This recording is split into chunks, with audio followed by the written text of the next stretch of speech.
السلام علیکم ورحمت الله وبرکاتو. ټول افغانانو ته احترامات. څنګه چې تاسو ته معلومات دی چې په 18 او په 18 تاریخ په جنیوا کې به کانفرانس هم وي او جلسه به هم وي او دغه جلسې ته به د لر او بر ټول افغانان راځي. نو تاسو ته په کلکه اپیل دی چې دغې ته ځان راورسوئ. د پی ټي ایم د سپورټ لپاره جلسه ده او د افغانستان د سولې لپاره. موږ به د پی ټي ایم اواز هم اوچتو، د خپل افغانستان اواز هم اوچتو چې هر ځای کې وي موږ به انشاءالله د خپل درد د لر او بر د ټولو شریک درد دی.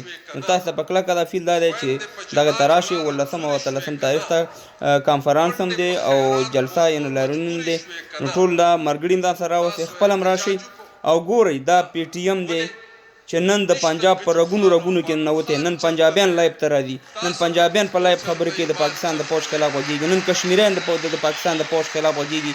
یعنې دغه د پی ټي ایم زور چې دنیا ته وښودو و دا د دې په رګونو کې ننوتی دی. نو تاسې کوشش وکړئ چې نور هم د پی ټي ایم مضبوط کړئ، نور هم د افغانستان غږ اوچت کړئ او دغه کانفرانس ته راشئ. ملګري هم راولئ، خپل هم راشئ، یو بل سره به هم لیدلې مو شي او دا حق به ماده شي. دا په تاسې باندې د افغانستان د افغانانو د پښتنو حق دی چې په اروپا کې کوم افغانان دي چې د هغې خلکو اواز د کونډو یتیمانو اوچت کړي. ډېره مننه. دا ویډیو مخکې شیر کړئ.